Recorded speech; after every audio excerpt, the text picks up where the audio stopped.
Make this Christmas memorable with Goat Guns.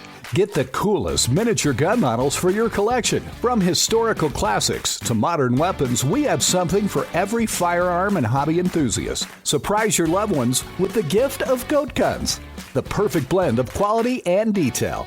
Shop now and spread the joy at goatguns.com. Welcome to the Human Capital Innovations Podcast, your go-to source for personal, professional, and organizational growth and development. We hope you tune in often for all things people management, organizational development and change, organizational leadership, and social impact related. Maximize your personal and organizational potential with Human Capital Innovations Podcast.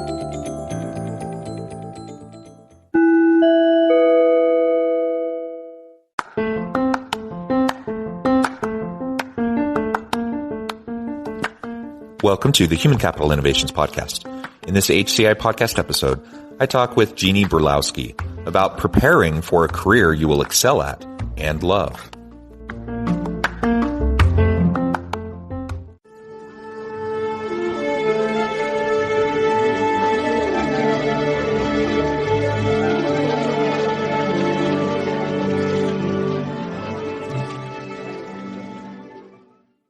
Jeannie Burlowski, welcome to the Human Capital Innovations Podcast. Well, it's great to be here. Yeah, it is great to have you back. I'm super excited to have a nice conversation with you today. We're going to be exploring how we can go about preparing for a career that we'll excel in and love. Now, of course, for anyone listening, this applies directly to you because just because maybe you're a little bit older, you have some career time under your belt, and even maybe you've been happy in the career you've had up to this point.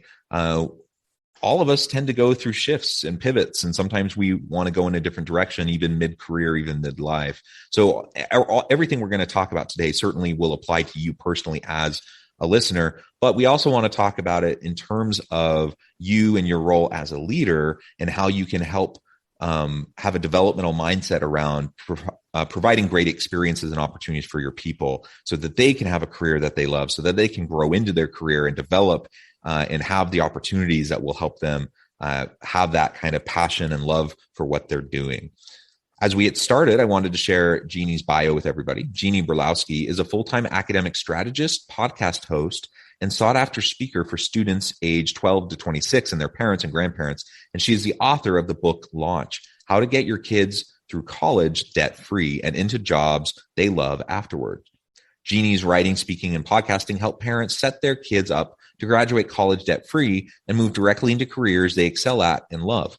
Her work has been featured in publications such as The Huffington Post, USA Today, NerdWallet, and U.S. News and World Report, and on CBS News. It's a pleasure to have you back. I think you joined me, maybe 6 months or so ago, and we had a great conversation then. And anything else you would like to share with listeners by way of your background or personal context before we dive on into the conversation? You know, when I first started doing this, I really thought that most of my time would be spent helping parents set their kids up to get into careers they're going to excel at and love. Because obviously I wrote a book on debt-free college. So it makes sense as a debt-free strategy. Don't go to college twice. Just figure out what you want to do from the beginning and go there straight like an arrow, straight to a bullseye. And I've really been surprised at how many corporate people and high achievers have sought me out for exactly this kind of work on figuring out what I excel at and love. And I've had parents say, okay, I sat with my 10th grader while they were with a consultant that helped them to understand their strengths and their personality type and their interests and what they might be really well suited for career. Now I want to do it. I'm 35, I'm 40, I'm 45. I've been in this career for a long time.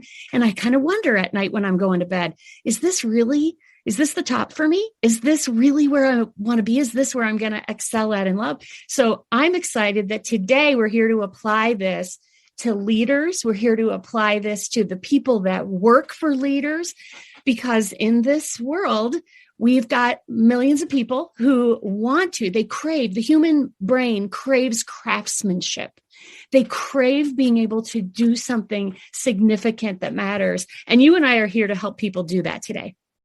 Yeah, absolutely. Very well said. And so this really is a topic that is applicable, I think, to everybody.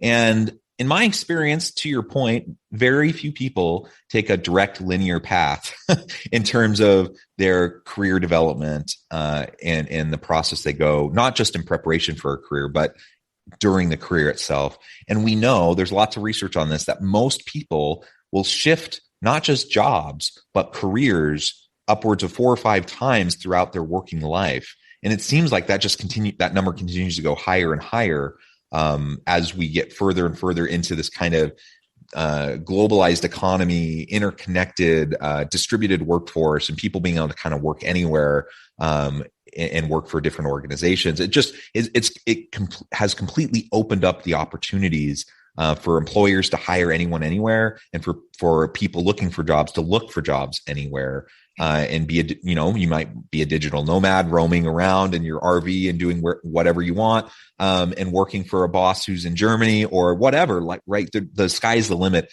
And this pandemic has only proven that we can do virtual work, we can do it well, and so organizations now have to grapple with how can we create and provide the career opportunities that people want and need. In order to attract and retain great people. And that's one of the things leaders can do is to think about career development strategies and have those conversations with your people.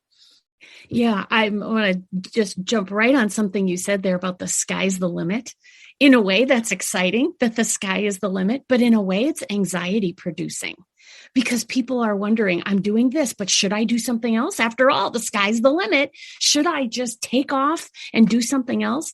And this research that's showing that people do shift jobs and shift careers frequently, I know it's happening. We know the research says it's happening. But my question is, as a strategist, is this really the best idea for people to be starting over in their knowledge base from essentially zero over and over and over again? Or might there be a different path that could be even more exciting? And in the work that I do, a lot of the days I'm working with students who are ages 10th grade to age 26 or 30 who are clarifying the bullseye on the target before they take aim and shoot with expensive education.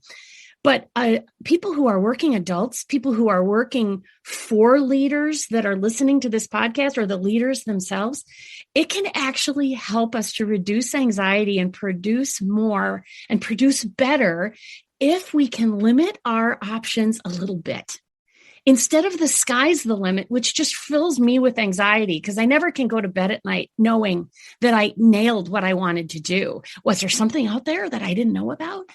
I love to see people taking 3 career assessments. And these are really detailed carefully in chapter 13 of the book I wrote, which is Launch How to Get Your Kids Through College Debt-Free and Into Jobs They Love Afterward. In chapter 13, and this applies to anyone at any age, I talk about having parents and students both take the Myers-Briggs type indicator. So they have got really clear understanding of their personality type and how that impacts them at home and at work. So people have vocabulary to be able to describe how they solve problems, how they interact with other people, how they get energy, how they strategize. That's one thing. I love the Myers-Briggs type indicator. And then I love the strong interest inventory. The two are made by the same publisher. And you can actually get results in one report that winds all of that in together. And what it does is whether you're in 10th grade or whether you're in your 10th year of a great career, it says to you, here's what you're naturally interested in. Here's what you're naturally drawn to. Here's what you tend to love. And people sometimes see these results and say, you know what, I really do love that. I wonder why I'm not working in that field. Hey, maybe there would be something that I could really dive into over a period of years where I could dive in and go deep and really focus on this and build something I'm really proud of. And then the third thing is that Strengths Finder 2.0 inventory. It's now called the Clifton Strengths Assessment, but you can still find it for $20 on Amazon. It is one of the greatest things for parents and students to take together because you'll be able to figure out your top 5 human strengths based on Gallup research after just about 45-minute assessment that's done online for $20. And this creates such wonderful conversations in families because sometimes parents are worried about their kids because they have certain bents or tendencies. And when parents are able to see, oh, that's actually a strength. And here Gallup is helping me to understand that my daughter has this strength and I have this other strength. That's why we butt heads a little bit. But now I've got vocabulary to be able to understand my daughter better, understand myself better. And people who have these, I don't do this myself, I have to refer out for this, but people who have these 3 assessments converged by a certified professional who brings them together and says, let's look at who you really are and what you might be incredibly well suited for. It is liberating because now instead of me feeling like I have to explore the entire world of work, which is like a giant pie, and there are all the millions of different jobs and careers I could have, now someone's telling me, you know what? You're really well suited for this slice. And this slice, whoa, this is where your interests lie. This is where your strengths lie. This is where your personality type is really going to shine. And having the options limited a little bit, it's liberating because now I've got a place that I can focus. And when I can focus on something, that's where I can get depth.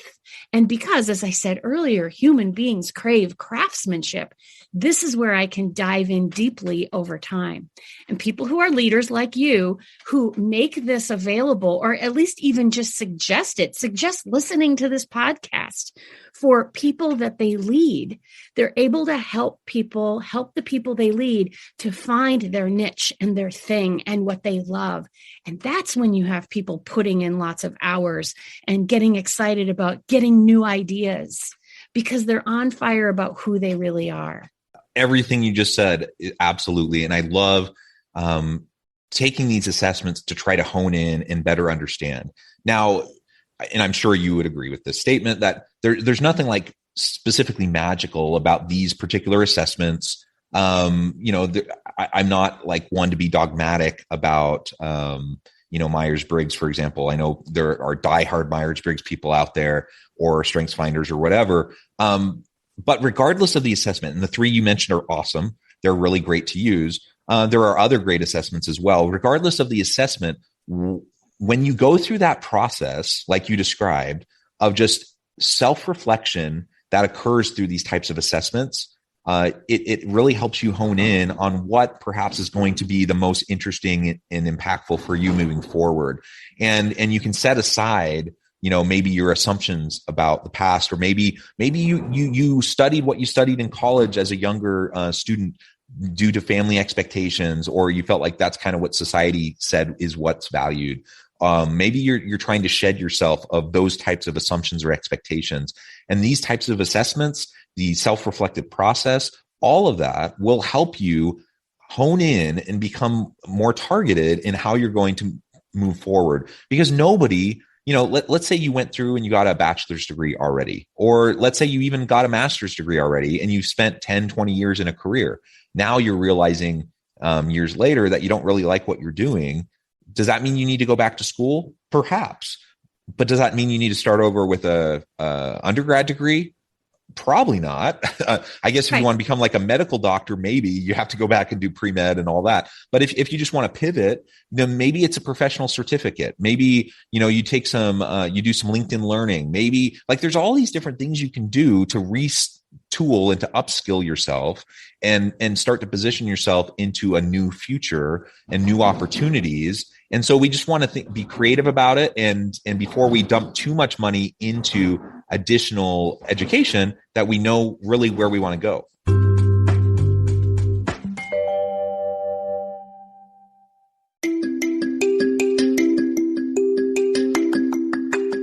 I'm excited to announce the publication of my new book from HCI Press, Bluer Than Indigo Leadership, The Journey of Becoming a Truly Remarkable Leader. Early in my adult life, I learned about an Asian proverb that translates as bluer than indigo. If you think about the color indigo, it is a brilliant, deep, and vibrant blue, what some would call the bluest of blues. To have something that is bluer than indigo is rare and truly remarkable. Contrary to popular myth, there is no one-size-fits-all or cookie-cutter approach to effective leadership. There's no silver bullet, no secret sauce, no go-to model that will solve all of our problems. The truth is, great leaders have all had their unique strengths and flaws, and have all had to discover and then pave their own distinctive path in their life's journey to fulfill their leadership potential. Bluer Than Indigo Leadership will help you discover your own path and explore those ordinary, everyday actions that will help you respond to an uncertain future and produce extraordinary results for individuals, teams, and organizations.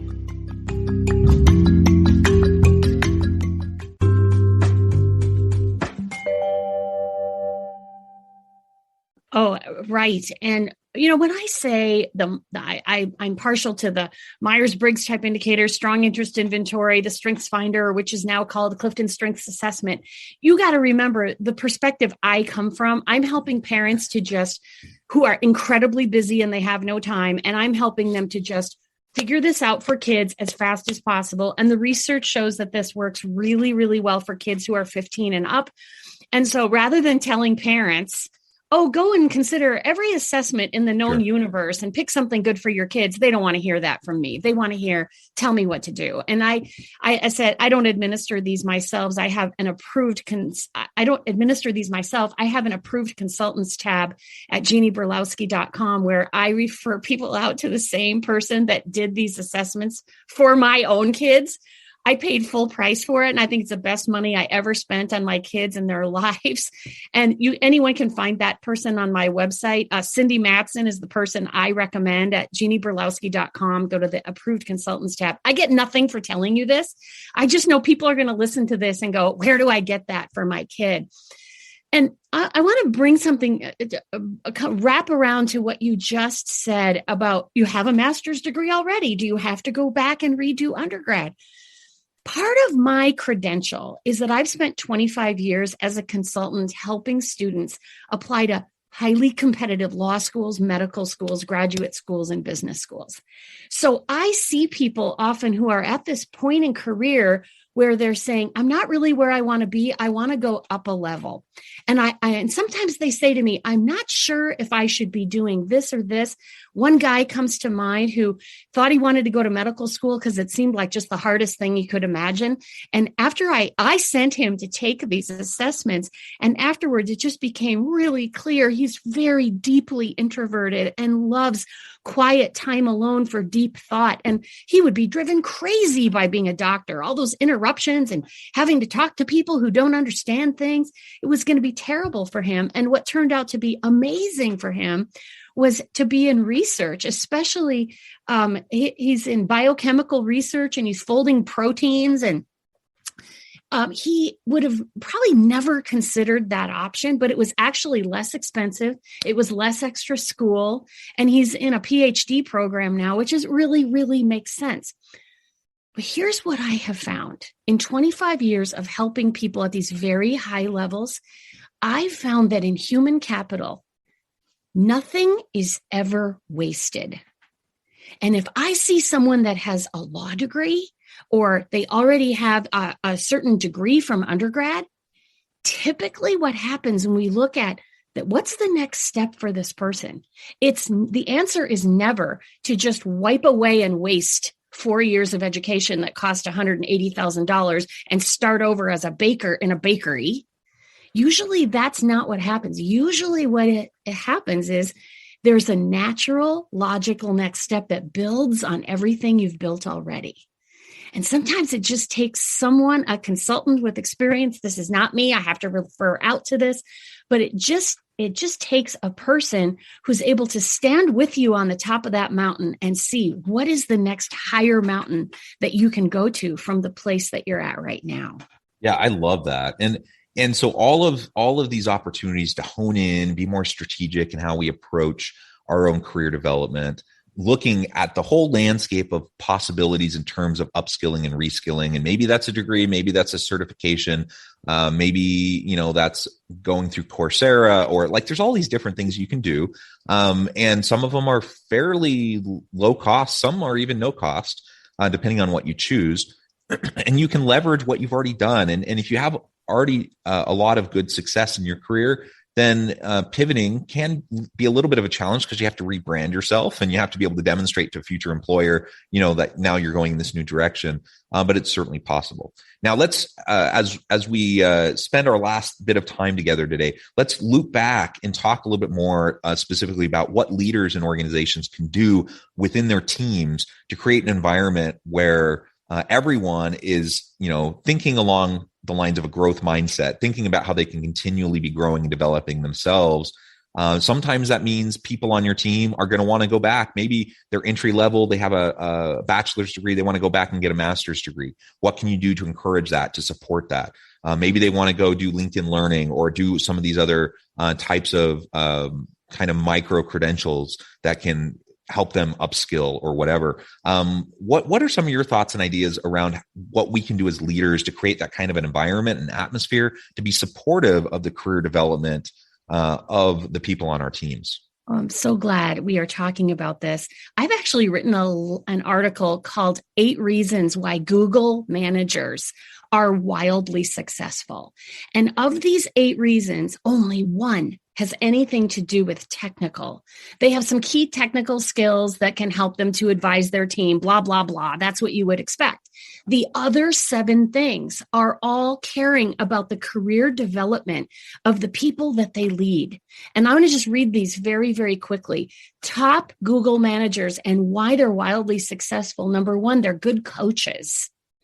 Number 2, they empower their team and they don't micromanage. Number 3, they express interest in their team members' success and personal well-being. How are you doing? How is the family doing? They are productive and they're results-oriented. They're good communicators and they listen to the team. Number 6, they help employees with career development. Number 7, they got a clear vision and strategy for the team. So how can a leader step into this? Well, usually you're having some one-on-ones with people on your team. If you can open up the scope of your vision a little bit to not just simply talk about what's going on this quarter, but what's going on with you and what can we do to maximize you and to make you the best you can be, the happiest you can be, to make sure that your career is growing in a way that you're absolutely thrilled with.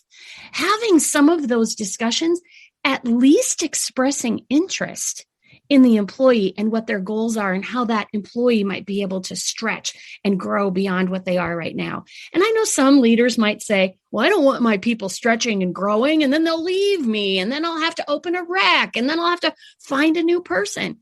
I'm telling you, you pour into the human beings who are under you. You care about their personal development and what their life is going to be like. These people will perform for you like nobody's business. They will be sending you a gift of Cutco knives 5 years down the line because they'll say, you're the greatest manager that I ever had because you believed in me and you got me to see things that were bigger than what I was seeing at the time. And, if you've got a leader listening to this podcast and you think, you know what, I'm going to send you to a person to do 3 career assessments. And let's just see, maybe we want to shift you a little bit within the organization. Maybe you've got some phenomenal sales ability. We're not even taking advantage of that, but we could if we just had the vocabulary to describe it. Some people listening that are going to say, I'm sending my kids to do this, and then I'm sending my employees to do this because I'm here to coach. I'm here to make lives better. That's how we grow an organization. Yeah. And I'm so glad that you kind of pointed out this fallacious thinking that I shouldn't invest in my people because the moment I do, they're going to then take that training, that development, and they're going to leave and go somewhere else. That can happen, but if you want to increase the odds that they're going to leave, try not investing in your people. Oh. Try not supporting them and creating an environment where they feel empowered and that they have an opportunity to grow in their career. That's when they're going to leave. Oh. And yeah, can you pour energy into your people and then they choose to go somewhere else? Sure, absolutely. But that's what leadership is. Leadership is developing the people around you and then bidding them farewell and a fond farewell and wishing them the best if and when they have an opportunity to come up that is going to be great for them that maybe doesn't exist within your organization. And that's fine. And do you have to find a new person? Yes. But But if that's part of the deal of leading teams, and if you're just trying to hold on to a good person because they're great and you don't want to lose them, and so you're not investing in them, you're trying to do everything you can to keep them there, they're going to get frustrated. They're going to get burned out and annoyed, and they're either going to leave or they're going to just start balancing the scales and underperforming. And so your great people will end up not being so great anymore because they're not happy, they're not satisfied or engaged in their work. So we need to have a longer term perspective in how we're dealing with our people, and helping them in their career development is definitely a better win-win kind of a scenario. And we have to point out that it's Google that's doing this. They're obviously a successful company. They're not worried about, am I going to be able to get more employees tomorrow? There are people knocking down the door to try to work at Google. And it's partly because of this mentality that's in their managers. Managers who have this kind of pour into people kind of idea, they attract new employees. People are saying out in the community, hey, work for Bob. It was one of the best things that I ever did. And you get that kind of reputation, you're going to attract the best of the best, which is exactly what's happening at Google. Yeah, that's absolutely true. Well, Jeannie, it has just been a pleasure talking with you. I know at the time, and it's getting close to the end of our time together, I'll need to let you go. And I'm sure you have many important meetings the rest of the day. But before we close, I wanted to give you a chance to share with listeners how they can get connected with you, how they can find out more about your work, your team, your books, and then give us the final word on the topic for today. Well, for people who want to connect with me, the best way is to get free, fast 10-minute video training on how to get your kids through college debt-free. Because if I can save you $180,000 on college costs, that's going to help you to have more money to pour into the business that you're starting up or other things that you care about. And so people find me at this link, and this is going to be in the show notes. It's bit.ly/easy launch instructions, all lowercase, all one word. And in the 10 minutes you'll spend with me there, you'll hear me talking about my free weekly email newsletter that goes out every Monday morning, always has a really interesting article in it. And what it does is it keeps debt-free college and fulfilled career at the top of your mind as your kids are growing up from 7th grade all the way to age 26. And it'll also inspire the parents who are listening that, hey, I need to be thinking about my own strategic career, my own future while they're doing this. So that link is bit.ly/easy launch instructions, all lowercase, all one word. Of course, I'm the author of the book Launch, How to Get Your Kids Through College Debt-Free and Into Jobs They Love Afterward. But this easy launch instructions, free video training is even more important. And I want to just the final word for the day, as I'm talking about Google managers being wildly successful because of this coaching and this caring about career and developing the human. I wrote this article with a bent, with an angle towards parenting. And what I was saying is, what kind of a phenomenal parent could you be if you would take these Google ideas and you would focus this at your kids who are 7th grade through age 12, and you'd look at yourself not as being a dictator telling them what to do, but what if you became like the best baseball coach ever for these kids as you coach them on life and career? What if you empowered your kids and didn't micromanage? What if you expressed interest in their success and their personal well-being? What if you were results oriented in the decisions that you're making as a parent? What if you focused on being a great communicator and listening to them and helping these kids with career development and having clear vision and strategy for your family as a team? And anyone who wants to see this article that I wrote and just look at it from a parent perspective and from a leader perspective, you can just Google my last name, which is Burlowski, and the word Google managers, and you'll find that article there. Wonderful. Thank you so much, Jeannie. It has just been a real pleasure talking with you. I encourage listeners to reach out, to get connected, find out more about what Jeannie can do for you. Check out the free resources. Check out all the great materials that Jeannie has for you and can help you, your children, you yourselves, the people on your teams. And as always, I hope everyone can stay healthy and safe, that you can find meaning and purpose at work each and every day. And I hope you all have a great week.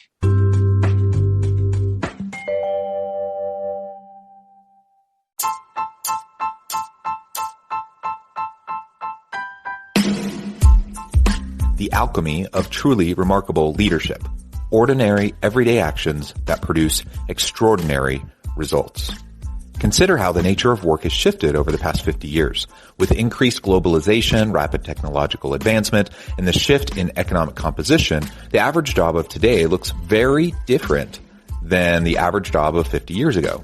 What will the jobs and organizations of tomorrow look like? Moreover, what does this all mean for organizational leaders?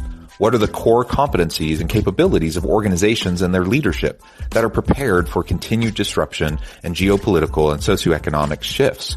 Regardless of what the future holds, increasingly, leaders need to be socially minded, data-driven, decisive, champions of talent, and disruptors of the traditional notions of leadership, teams, organizations, and work.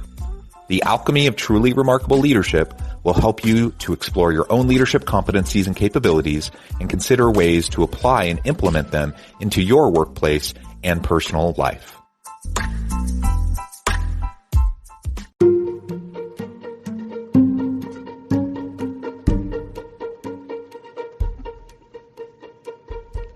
Check out Human Capital Innovations magazine, Human Capital Leadership.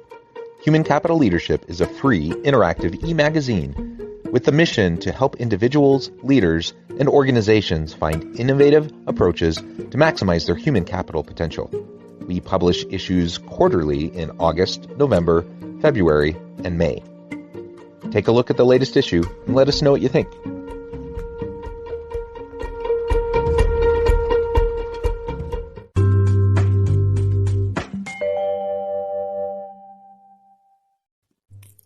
Thanks again for joining us for this episode of the Human Capital Innovations Podcast. I hope you stay healthy and safe and that you have a great week.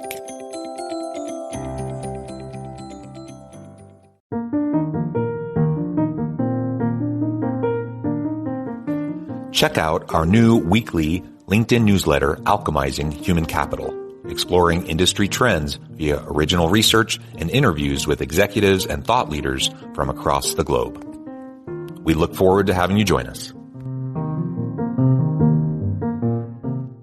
Make their Christmas unforgettable with Goat Guns. Looking for the perfect gift for your husband or man who is a gun lover? Look no further. Goat Guns are the greatest gift of all time miniature gun models. They are the perfect blend of quality and detail. From pistols to rifles, there's a Goat Gun for every collector, history buff, or gamer. Whether for display or for a fun collecting hobby, Goat Guns will bring joy and excitement to him. Surprise your loved ones this Christmas with a Goat Gun, the ultimate gift that won't disappoint. Shop at goatguns.com.